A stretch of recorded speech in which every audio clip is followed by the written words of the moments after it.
a todas y todos, bienvenidos de nuevo a Higienista 10. En el título del vídeo encontramos relacionados dos conceptos, la encía y el periodonto de protección.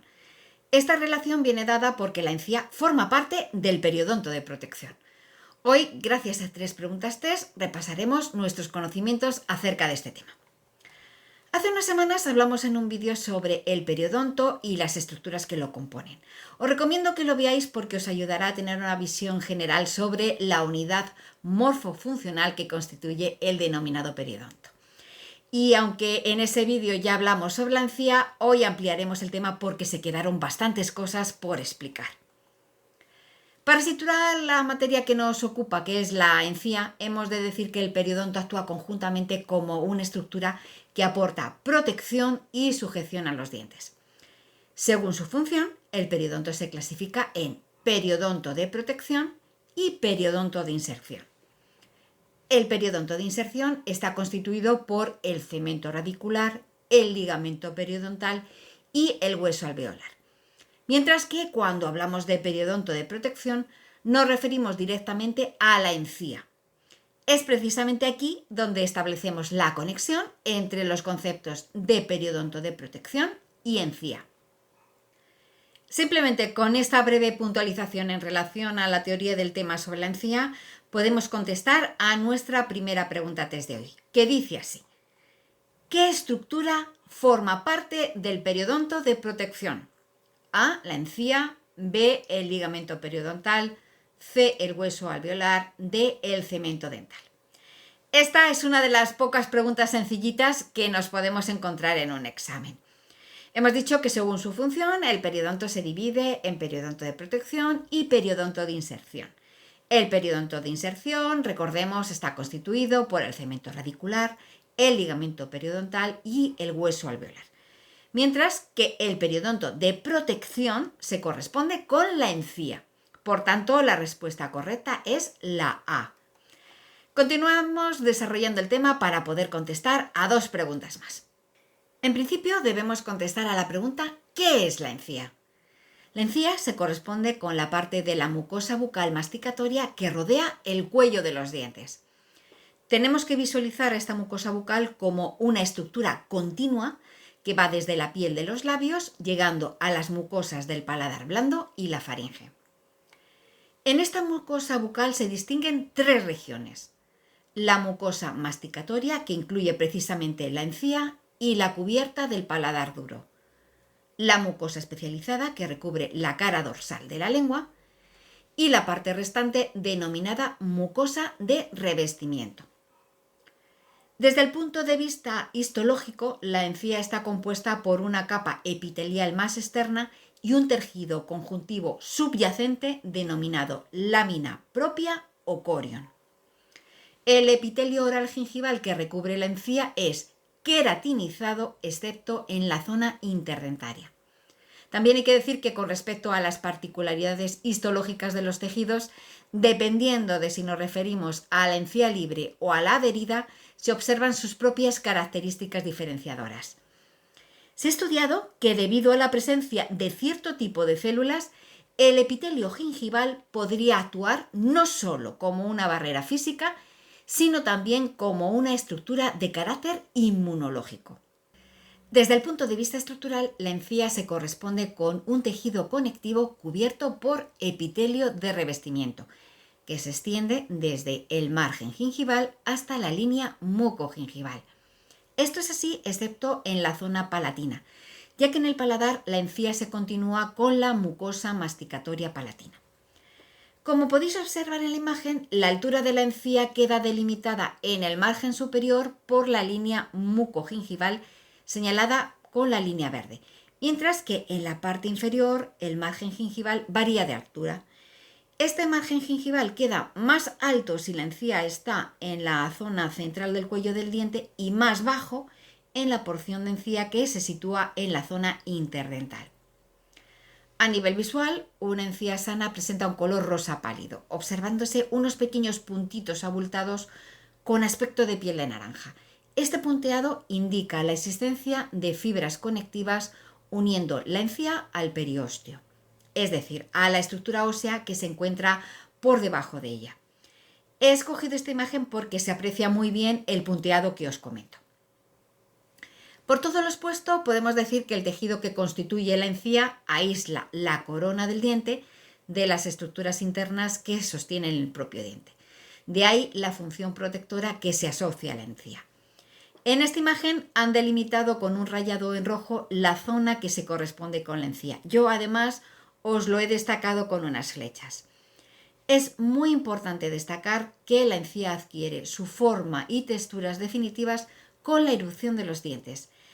Esto tiene todo el sentido, ya que, como acabamos de decir, se posiciona rodeando el cuello de los dientes. Quedaos con esto porque será útil para contestar nuestra siguiente pregunta, que dice así.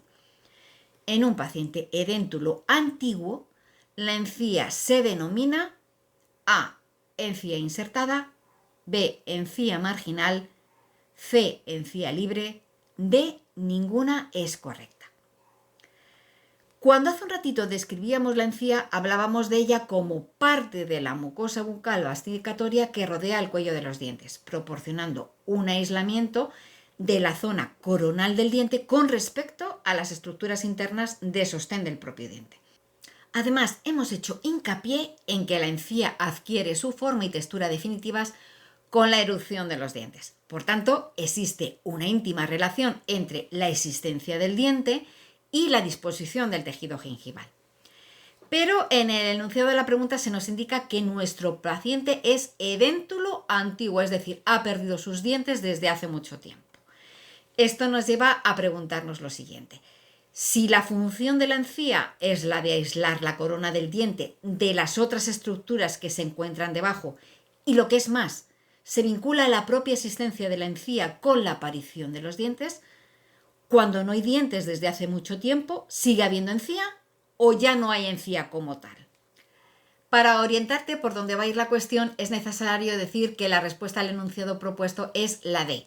Ninguna es correcta, es decir, un paciente edéntulo antiguo no tiene ni encía insertada ni encía libre o marginal. Esto es así porque con la pérdida de piezas dentales se produce tanto una pérdida de encía como de volumen de la cresta ósea, tanto en altura como en anchura. Esto sucede de forma paulatina, produciéndose finalmente una transformación de la mucosa oral. La encía adherida del hueso alveolar se reemplaza por mucosa menos queratinizada y más fácilmente traumatizable. Esta circunstancia es importante tenerla en cuenta cuando se va a hacer una prótesis, ya que hay que determinar el tipo de mucosa que existe sobre los rebordes óseos. Hasta este momento hemos descrito la encía de forma general, tanto como se observa a nivel histológico como su disposición estructural. Además de estos aspectos, cuando estudiamos la encía debemos reconocer las distintas partes que la componen, ya sea cuando la observamos externamente o bien cuando la analizamos internamente. Necesitaremos conocer esta información para poder contestar a la siguiente pregunta, que dice así.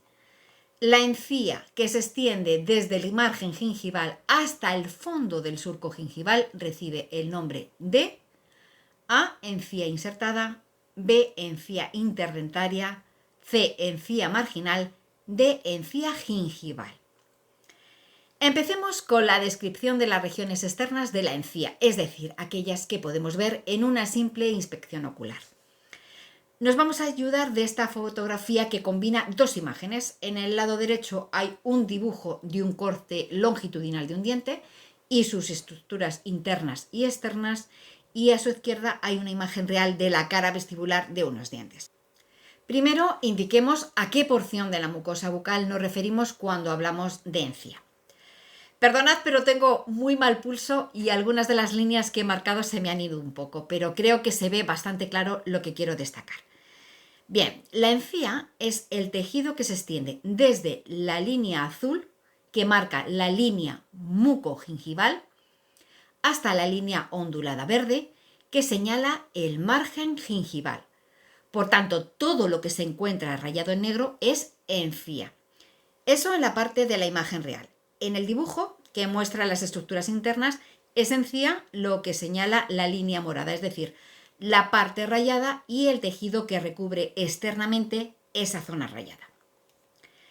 Ya hemos situado a grosso modo el tejido gingival, pero visualmente debemos saber reconocer las siguientes estructuras: la encía libre, la encía adherida, la encía interproximal, el surco marginal y la línea mucogingival. La encía libre o marginal es la parte de la encía que no se encuentra unida al hueso alveolar subyacente. Se ubica desde el borde gingival libre hasta el denominado surco gingival libre o surco marginal. Os lo destaco en azul. Como veis, se corresponde con una pequeña parte del total de la encía. El surco marginal o surco gingival libre se corresponde con una invaginación o depresión que se forma entre la encía libre y el diente. Como no se apreciaba muy bien en la imagen que venimos utilizando, he añadido otra en la que se ve mejor. Lo señalo con la flecha morada. La encía adherida, fija o insertada es la parte de la encía que sí está unida al hueso alveolar subyacente. Se extiende desde el surco marginal, que acabamos de señalar ahora, hasta la línea mucogingival. Se denomina línea mucogingival a la unión que separa la encía adherida de lo que es ya la mucosa alveolar. Es la línea azul que he destacado no solo en la imagen real, sino también en el dibujo. Por último, la encía interproximal o papila interdentaria es aquella porción de la encía libre que se localiza entre diente y diente. En la zona de los dientes anteriores adopta la forma de una cuña triangular, mientras que en la región posterior se encuentra más aplanada. Una vez que hemos situado en imágenes las distintas partes que componen la encía, es necesario que estudiemos aquellos aspectos que caracterizan estas zonas. Comencemos por determinar las características de la encía libre. En los manuales y artículos podemos verla nombrada como encía libre o marginal. A partir de aquí hablaremos de ella como encía libre. Se incluiría dentro de la encía libre toda la porción que va desde la línea azul hasta la zona indicada por la flecha roja, que se corresponde con el margen gingival libre. Nos referimos a ella como libre porque, como ya hemos dicho, no se encuentra adherida al hueso alveolar que se encuentra por debajo de ella. Se localiza en las caras vestibular y palatina o lingual de los dientes y también incluye la encía interdental, también llamada papila interdental.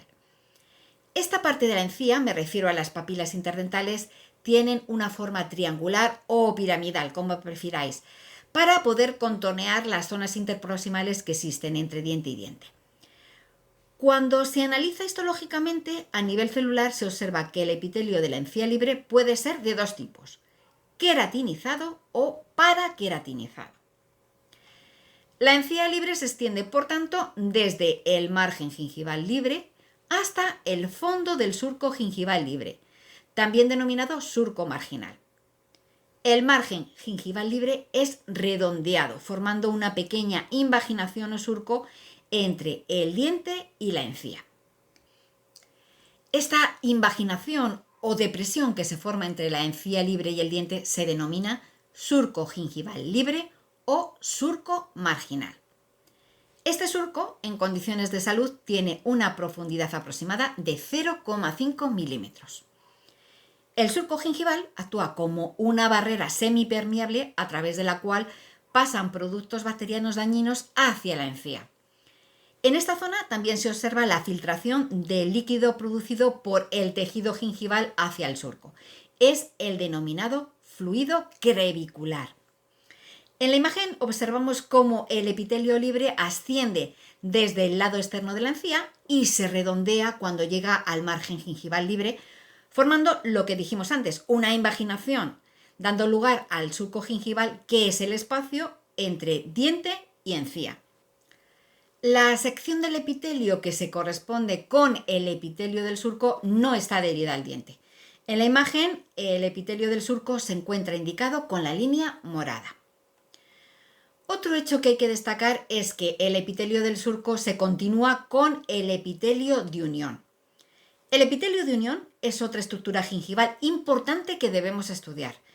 En la imagen, el epitelio del surco está destacado en morado, mientras que el epitelio de unión está en rojo.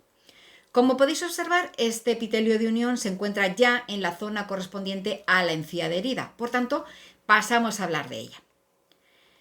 En cuanto a la encía adherida, también se la denomina fija o insertada, pero a partir de aquí nos referiremos a ella como encía adherida. La encía adherida sí se encuentra unida al periósteo del hueso alveolar y se corresponde con la continuación en dirección apical de la encía libre. Es decir, se extiende desde el surco gingival libre, señalado con la línea azul claro, hasta la unión o línea mucogingival en azul oscuro. Es toda la porción indicada por la flecha verde. Esta línea mucogingival, como hemos dicho hace un ratito, se corresponde con la zona de unión entre la encía adherida y la mucosa alveolar. A nivel histológico, el epitelio de la encía adherida es de tipo estratificado, plano queratinizado. Visualmente, la encía adherida es de textura firme y en ocasiones presenta pequeñas depresiones en su superficie. Las depresiones, denominadas punteado, le dan aspecto de piel de naranja. Esto es indicativo de la existencia de fibras conectivas uniendo esta parte de la encía al periósteo. Es decir, la encía adherida está firmemente sujeta al hueso alveolar subyacente y al cemento radicular por fibras de tejido conjuntivo y por esta razón este tejido presenta menos movilidad. Son estas fibras de tejido conjuntivo las que se pueden manifestar externamente en forma de punteado. Otro aspecto anatómico destacable es la presencia de haces gruesos de fibras colágenas en la zona de la encía que se entremezclan con las que provienen del periósteo y del ligamento periodontal. Como acabo de decir, todos ellos se entremezclan y se disponen circularmente en una especie de anillo. A esta estructura se le denomina ligamento gingival o supracrestal. Aunque la imagen no es muy nítida, creo que se observan bastante bien el punteado y los grupos de líneas que se corresponden con las fibras de las que hablábamos. La zona que destaco con las flechas rojas es la que pertenece concretamente al ligamento gingival o supracrestal. Dos estructuras importantes que se encuentran dentro de la porción correspondiente a la encía adherida son el epitelio de unión y el espacio biológico. No solemos tener muy claro a qué nos referimos cuando hablamos de estos conceptos, sobre todo en lo que se relaciona con el espacio biológico. Es algo de lo que hemos oído hablar, pero no sabemos situarlo. Para ello vamos a ayudarnos de esta otra imagen. Hace un momento, cuando describíamos las características de la encía libre, hablamos del epitelio del surco y decíamos sobre él que no está adherido al diente. También dijimos que este epitelio del surco se continuaba con el epitelio de unión. En cuanto al epitelio de unión, este sí se encuentra firmemente adherido a la superficie dental por medio de una lámina basal y hemidesmosomas. La principal función de este epitelio de unión es dar continuidad al revestimiento epitelial que va desde la cavidad oral hasta la superficie del diente. Con ello se evita que la flora bacteriana patogénica colonice la superficie subgingival del diente. En la imagen aparece ubicado el epitelio de unión, que es la porción de epitelio de color rojo que se encuentra adherida al diente. Por debajo de la zona señalada como epitelio de unión, en la imagen aparece otro tramo denominado conectivo supraalveolar, refiriéndose al tipo de tejido existente en esa zona. La suma del epitelio de unión y la inserción conectiva que se encuentra adherida al diente es lo que conocemos como espacio biológico. En la imagen nos indican con una flecha verde el tramo que se correspondería con el espacio biológico. Hay que tener en cuenta que el espacio biológico tiene esa longitud, pero está situado del lado del diente. Parece obvio, pero lo comento para que no quede ninguna duda. Dependiendo de la persona, la longitud del espacio biológico puede variar, aunque lo normal es que mida en torno a los 2,0,4 milímetros. Cuando hay enfermedad periodontal, este espacio biológico puede verse comprometido, es decir, puede perderse la adherencia del tejido al diente creándose bolsas periodontales. A estas alturas, no sé si os acordáis, pero tenemos pendiente de contestar una pregunta, que con lo visto hasta aquí ya no debemos tener ninguna complicación en responderla. El enunciado planteaba lo siguiente. La encía que se extiende desde el margen gingival hasta el fondo del surco gingival recibe el nombre de A. Encía insertada, B. Encía interdentaria, C. Encía marginal, D. Encía gingival. En este caso, elegiremos la respuesta C. Encía marginal. A estas alturas del vídeo debemos saber que la encía libre o marginal se extiende desde el margen gingival libre hasta el fondo del surco gingival libre, también denominado surco marginal. Y en la imagen se corresponde con la porción de encía que se encuentra por encima de la línea azul. Me parece muy interesante que me comentes si tenías claro lo del espacio biológico y otros conceptos que hemos visto hoy. Por hoy hemos terminado, pero antes de despedirme quiero pedirte que me apoyes en forma de suscripción, dándole un like y compartiendo el vídeo. Nos vemos en breve. No me faltes.